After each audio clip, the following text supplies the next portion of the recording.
Over this past week, the army of ISIS swallowed up parts of Iraq like a darkness. In just one day, tens of thousands of Christians fled villages like Karakush and Bartilla, just about 25 miles away. Most have come here to Erbil with nothing more than the clothes on their back. They take everything from the house, from the store, everything. And they take like machine, everything, because they are Christian. Just the name Christian. They hate Christian especially. We don't know why. It was leave or die. They say if anyone don't become like Muslim, we're gonna kill it. Kill it. Each one, from baby and woman, one, old man. We don't have anything here. They bombed the churches and already took our houses. We have nothing here. No money, no ID, no travel documents. What's happening now to the Christians, to the Yazidis, to the minorities, and like in the last couple of days mostly to the Christians, is a genocide. What's happening is what happened 200 years ago with the Jews. Dr. Ahmed hears stories of the barbarism of ISIS. That ISIS was killing, shooting the kids and the people, and they are laying them on the ground, and they bring tractors that they walk over them in the front of their families. They take women out of their houses. So let's say each family that they have three daughters, they would take one. In the wake of the ISIS advance, thousands of ethnic Yazidis escaped to a mountain outside the town of Sinjar, while these Christians found shelter at this Catholic compound in Erbil. A few weeks ago, these families fled when ISIS cleansed Mosul of Christians. ISIS gave them an ultimatum. They gave us 4 choices: either convert to Islam, or paying tax, or leaving the city, or the sword. They are using the sword to cut off hand and also beheading others. So I don't think this is the behavior of human beings, but wild animals do that. ISIS looted their properties and left them destitute. They took this woman's dentures, wedding ring, and documents. They took everything. We asked them, please give us something to show that we owned our car, our home. They said, here you have nothing. ISIS searched the home of one Christian in Mosul and discovered these 2 New Testaments, one with a camouflage on the cover and the other with an American flag inside. They accused him of being both a missionary and a spy. ISIS put his name on a list. He told his story, but asked us to hide his identity. Hey, stop, get back. You are a Christian. The terrorist told me we will kill you. Sometimes the pressure is overwhelming. Jesus, save me. Oh, the terrorist. Forgive them. Because they didn't know. They didn't know what they were, what they act. Even though these Christians are the original people of the region, many simply want to leave. They're pleading for the U.S., the UN, and Pope Francis to help. We are asking the responsible states of the international community to come and look and see how all the people are living here. Chris Mitchell, CBN News, Erbil, Kurdistan. This is Gary Lane reporting. The ongoing U.S. air campaign in northern Iraq over the weekend helped Iraqi Kurdish forces regain 2 towns held by Islamic State fighters. On Saturday, 2 U.S. fighter jets struck several targets near Sinjar. Democrats praised the president's decision to launch the airstrikes. I think these targeted strikes are very effective. The Kurds are very aggressive. With this support, I think they will be able to stabilize the situation in the north. And with arms provided by the United States. The Obama administration has decided to send direct military weapons to the Kurdish military, the Peshmerga. Previously, the U.S. sent military aid only to the Iraqi government. Will it be enough to stop the Islamic militants?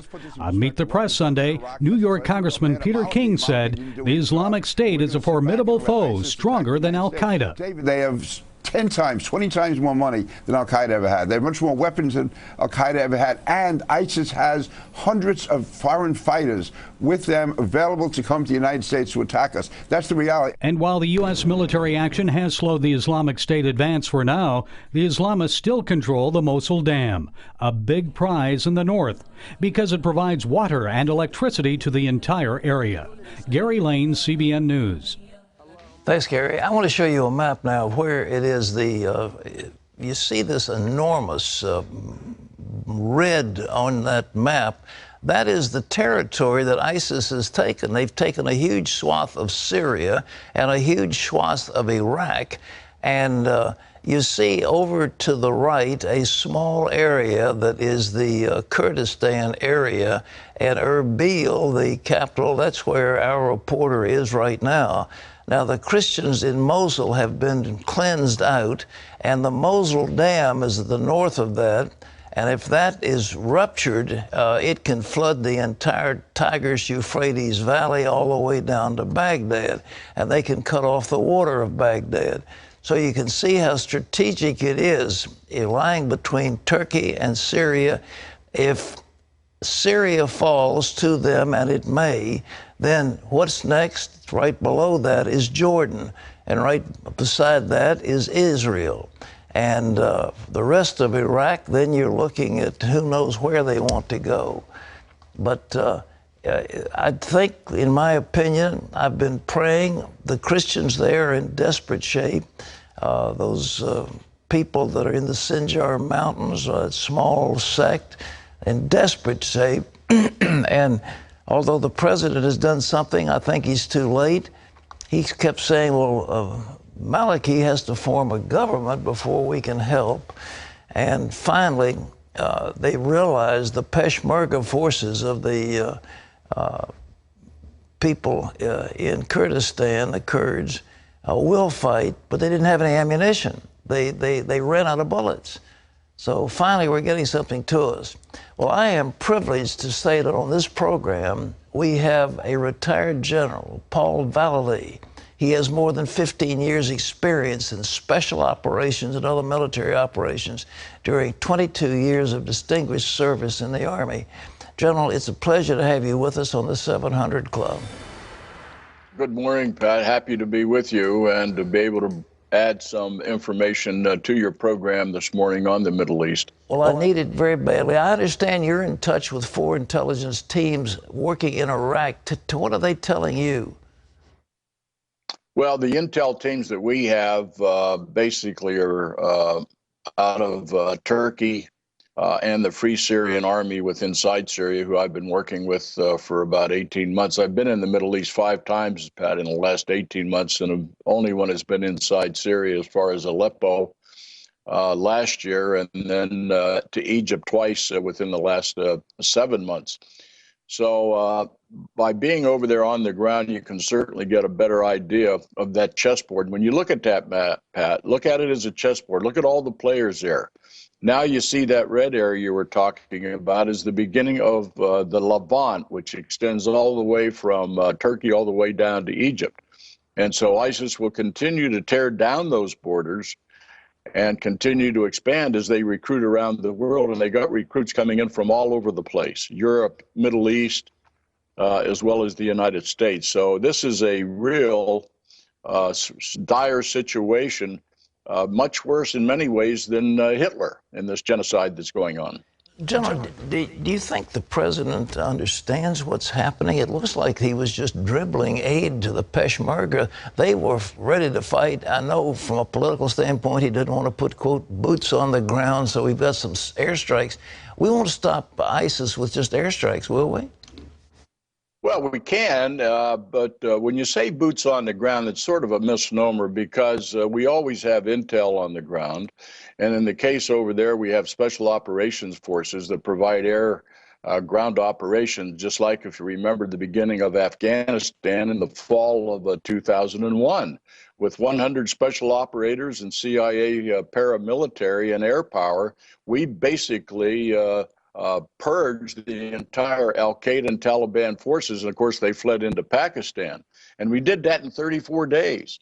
So with the proper air power, the use of the combat Talons, the MC-130s, gunships, we have B-52s, Diego Garcia, we have the fleet forces with the George Bush aircraft carrier group. We have assets in Italy. So we have plenty of assets to come in there. And Pat, here's what I would do. I would give a general patent order. And I would tell the 4-star, the head of Central Command, 2 words: destroy ISIS. That's all they need. Let the generals win this thing and get it over, and let the rest of the country stand up as well and join in, because it's going to affect them in the Middle East and Europe and other parts of the world just the same in this global caliphate that's forging on. Is that order ever going to be given? If I was there, I would give it, but under President Obama, he's such an amateur. He basically lives in the twilight zone, as his staff does, his national security team does. We've got to get a better national security team in there. We've got to remove the people in Washington because they're taking us on national suicide, and you can see the suicide that's going on in the Middle East by the countries not participating and assisting to destroy ISIS. So we just need strong leaders, and we don't have them right now, unfortunately. You talking about Secretary of State, Secretary of Defense, and President? You talk about all three of them? Susan Rice, all of them need to go. They need to be replaced immediately. Now, unfortunately, in our Constitution, we can only do impeachment, but we are generating what we call a no-confidence resolution in Congress this week that hopefully will lead to impeachment, because we cannot let this regime in Washington continue to take us over the cliff. We just can't do it. America is too special to all of us, and our national security, without it, Pat, we have nothing. If we cannot protect our let's peace. talk about over the cliff. What happens? I mean, I have this sense in my heart, and I really feel deeply about this, and I'm sure you do too, that this inaction is going to destroy us. How critical is it over the cliff? What happens if we don't act? Well, then you hope for divine intervention. But there will be cataclysmic events. There will be cataclysmic events within the year, I can tell you that, for what I foresee out there. But when we purge the military, when we give pink slips to our forces and members over in Afghanistan now, and they're coming back, the entire military, senior officers, enlisted people have been purged of what they can train with. They can't even say radical Islam. They don't know how to say and won't say victory anymore. So we need very strong leaders in Washington today to be able to turn this country around. And I call it national suicide. I call America at a crossroads right now. America at a crossroads. Let's take a few of the tactical things in fronting us. What would you do with Peshmerga? What would you do with that Sinjar, those civilians, those people that are isolated? What would you do for them? Well, I would use my special operator forces, less than 100 over there, to make sure that the inventories and the ammunition and the weapons are provided to Peshmerga immediately. We can bring them in by air. We have airfields up there in Kurdistan. We certainly can still bring into Baghdad airport, though I understand last night they tightened up the security in Baghdad to the nth degree that they had not done before, because they feel that Baghdad's being encircled. At the same time, I would target, laser target those targets of convoys, mass command and control troops that we can find over there. And, you know, we can pinpoint a license plate on a car with our intelligence capability. So we can find where they are, hunt them out, target them, and take them out. Destroy ISIS. That's the word. General, I commend you. You're a great patriot, and I couldn't agree with you more with what you're saying. Thank you so much for being here, and may God bless you. God bless you, Pat. Let's have some divine intervention.